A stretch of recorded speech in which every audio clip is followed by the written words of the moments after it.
gosa gosaan namni wal fixu jiru. Madda walaabuu fuudhanii Boorana jala geessanii Boorana bahaa jedhanii Baale diigee kaan hidhaan hidha guuree kalakkii jee hidhaan hidha guuree amma namni mana hidhaa keessa maraatu jira jechuudha. Hangi alatti hafee jeen namicha kana jala yaa ummata keenya dammaqa. Mee keeti ilma keeti kajettu arra ilma keenyaa biyya bulcha kan jettan mee keeti maal irraa harkatte? Mee daangaa keeti kabajame?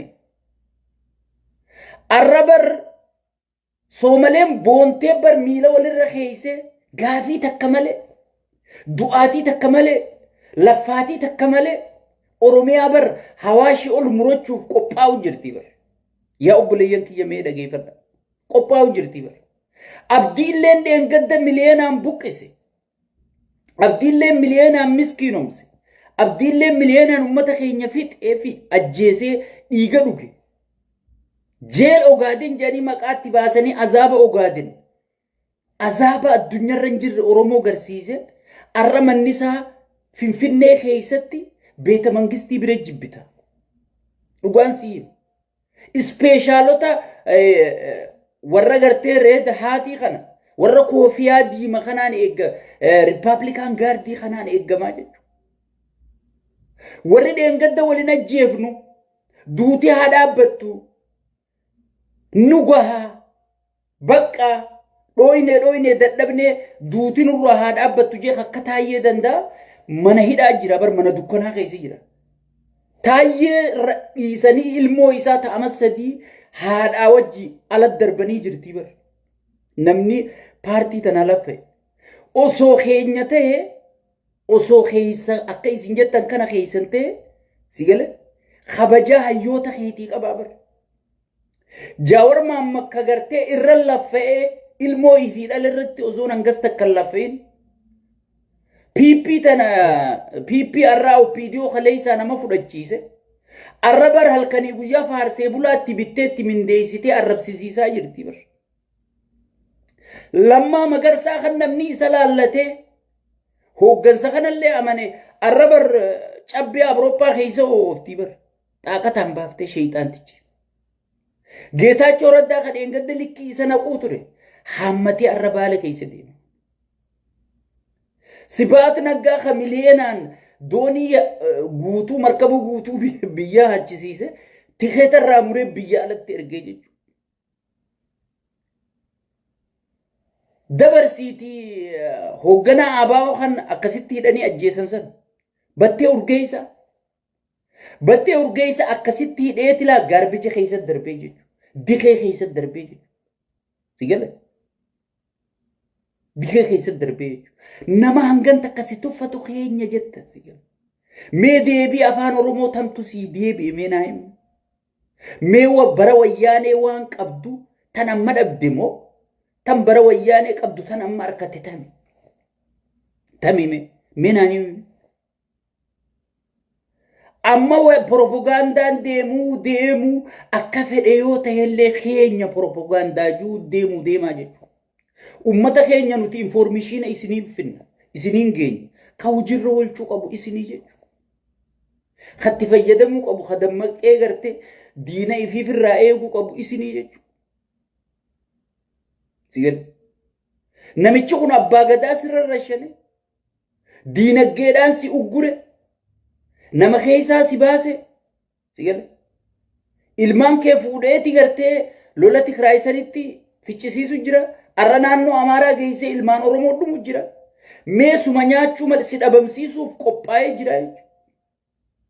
Dhugaan si himan ilmaan dilli ilmaan Tigraay lola Tigraay keessa dhume sun wallaahi yoo hisaaban akka jirutti ilmaan Oromooti.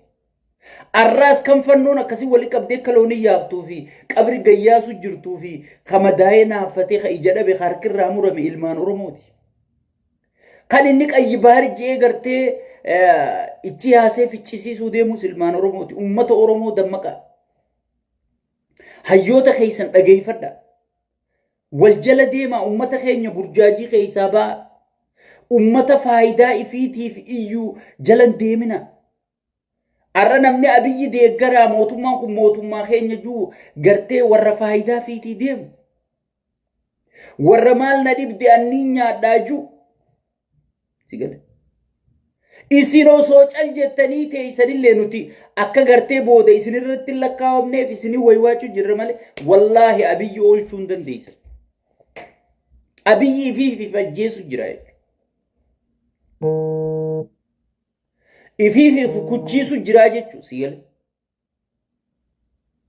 So saniifu ummata keenya waan jiru kana gubii gati matarraa naanneeffadhu darbe keenyaa miti sheeyxaanni ka oromootii miti jechuudha. Namichi sheeyxaan dhiiga namaa dhugu malee jiraachuu hin danda'u jechuudha. Ummanni keenya gartee ummata dammaqaadha ummata gartee qabsoon isaaf haarayaa miti.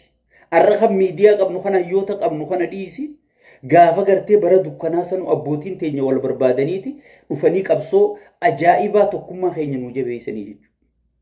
Bara gartee wanni shalleen tun biyya bulchitu sigale tokkummaan keenya laaffatee tokkummaa keenya diiguu barbaaddi jechuudha. Ummata Oromoo waliin naquu barbaaddi jechuudha. Wallaggaa fi Shawaa waliin naquu barbaaddi jechuudha. Amma dheengadde irricharra waan godhan gartan wallaggi maal as keessaa gooti jedhaniiti deeninnatummaan barka wallagga fakkaatee tumamus deeninatiidha. Katu Shawaa fakkaatee tumus deeninatiidha sigale. Saniifuu obboleeyyan kiyya dammaqaa bara gartee namni shawwadamne keessa maraataan nama shawwaduu barbaada jechuudha. Nuti asirratti ol baanee isin himna. Waan isaan godhuu deeman waan isaan qopheessuu jiran waan isaan koksii godhaa jiran sigalee qabsoo teetirratti tokkummaa keetirratti Oromiyaa teetirratti nuti asirratti ol baanee isin himna. Hujirra oolchuu qabdanii jechuudha. Ummanni keenya qaala'insa jireenyaatiin gubachaa jira jechuudha. Faarsee bulaan ammoo Finfinnee keessa yaa'eeti billichi dirgin billichi tana waraabee way biitti Awurooppaa taate way bar ummanni Awurooppaa dirgin billichi ka Awurooppaan barbaadu bar dirgin billichi ka Dubaayin barbaadu bar ekonomii ka Awurooppaa galii ka warri Awurooppaa jiru arkatu ekonomii ka warri Dubaay arkatu hujii ka warri Dubaay jiru dalagatu dalagachuu ummanni bar jijjiirama gartee nyaad laayifii barbaada malee sigale jijjiirama magaalaa jijjiirama karaa kanaa miti bar nama nyaatee dhugee magaalaa bareedduu tana arkaa bar nama nyaatee dhugee daandiirra makiinaa qabatee oofuu danda'a bar nyaatee dhuguu dura bar nama gartee nagaya qabuutu sigale daandii kanarra deemuu danda'a bar magaalaa kana keessa daldalachee jiraachuu danda'a bar mootummaan nagaya buusuu hin dandeenye mootummaan dippiloomaasii to'achuu hin dandeenye mootummaan gartee diinagdee to'achuu hin dandeenye hunumma baankiin addunyaa dhukkee godhuuf deemti jechuudha kasasuuf deemanii jechuudha warri kilab Faransiin sun kasasuuf deemanii jechuudha biyyattii kireeditiin isii gaduma deemaa jirti jechuudha. Nama ifiin ifajjeesaa jiru ati baraaruu hin dandeessu. Ilmaan keetti fixxee baraaruu hin dandeessu. Diinagdee keetti fixxee baraaruu hin dandeessu. Abbaan if dha'ee if hin dandamuu jette Oromoon hoggeeffamaa. Abiyyi jechuun nama ifii ifajjeesu jiru. Sigala. Nama tokkummaa Oromoo hanga danda'ee caccabsee balleessu jiru. Kun diina keeti malee ilma keetii miti. Oromoon amma wanni beekuu qabu ka biyya bulchu jiru paartii badhaadhinaa tajaamtu paartii badhaadhinaa keessa Amaaraa jira maalii jira gartee sabaa sablammii guutuu jira jechuudha. Dhamaatu. So paartii badhaadhinaa keessa namoota hedduu jira jechuudha. Saniifuu uummanni keenya wanni godhuu qabdan dammayxanii if eeguu dammayxanii informeeshina gartee karaa dhufuun burjaaja'uu dhabuudha.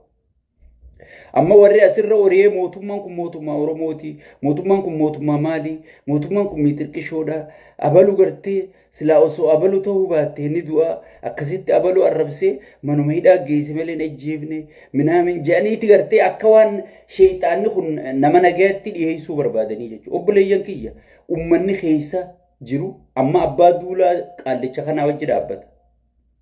Harka abbaa duulaan fedhu footoo qofaaf isa barbaada. Abbuma duulaati namni inni jibbu. Namni inni firraa eegus. Garuu har'a baalee wajji dhaabbata dhaqee. Sigale. Garuu har'a baalee wajji dhaabbata jechuudha. Uummanni keenya gartee diraamaa qaallichi gartee shaarukaan filmii akka hindii kan namichi kun dalagu filima kanaan sossobamuu hin qabu jechuudha. Filima kanaan sossobamuu.